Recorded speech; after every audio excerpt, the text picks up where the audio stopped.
about 6 o'clock after the race was over with, I went inside to get something to drink, and he was in the kitchen with me, and he proceeded to thank me and Rosylin for taking him in when he was out of a job and without no place to stay, and told us how much he appreciated the help we'd give him, and we tried to tell him that he was family, that he didn't have to worry about that. I had no idea we had any problems at all. And just so good. I mean, he came into the house, he did work around the house helping the wife.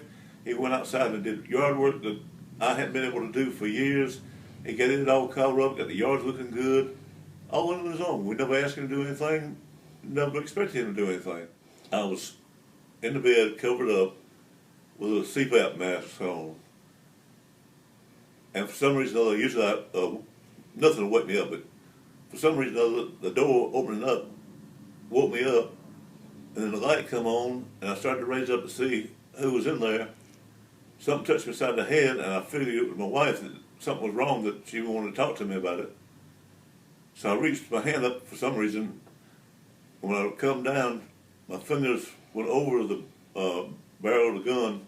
My fingers went inside the trigger guard, and the gun come down, and he fired. Well, I took the gun away from him, and somehow or another, I got out from under the covers. He was on top of the covers, on top of me. I got out from under him, got him under me, and I started whipping on him. Now, you were shot, were you not? Yes.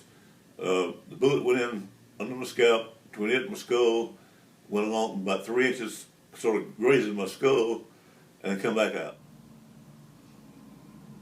Can you see it? Yes, sir. I beat the devil out of him with my hands, my gun. I still had the gun in my right hand. I just used it like a club, and he went to choke me. I bit his hand. He took his arm to me, get my mouth off his hand. I bit his arm. He used his other hand, the hand I'd been biting to start off with, trying to get me off his arm. I bit his fingers. At the same time, I was hitting him with my left hand and clubbing him with my right hand. He said, "Don't worry about Mama. I killed her. I made sure of it." Finally, he asked for a truce.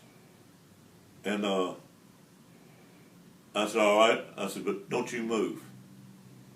And then he said, "Well, shoot me, kill me." I said, "No, I don't want to kill you. I just want to hurt you some." He said, "Well, let me have the gun, I'll kill myself." I said, "No, you don't need to kill yourself." I said, "You just stay on that bed, or you'll have it worse, because I want to go check on Rosylin." I went straight to her room. She was laying on the floor next to her bed, between it and the night table, and she was on the phone to 911. So then I went back in the room where he was at to make sure he didn't come out where she was at. She had been shot twice, and she's in just got out of ICU, but she's recovering. Yes, I think it's something generically wrong with their thinking process.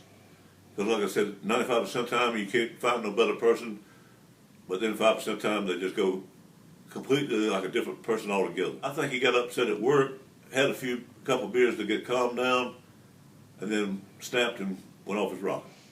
I'd like to see him kept away from the public until they could have some help to him and get him straightened out and get him cured. One question: why? I can't figure out why he did it. Had no animosity towards the boy at all. My wife didn't have any animosity to him. Why? It just don't make sense. No matter how much I've thought about this in the past 3 days, I can't figure out why. That'd be the only thing I want to know from him, is why. One thing that was good about this is it brought out the fact of how many friends I got. The phone been ringing off the hook. I got some terrific friends. The wife's got a bunch of friends too that was worried about it, but she hadn't been able to talk to them, and so she really don't know how many friends she's got either.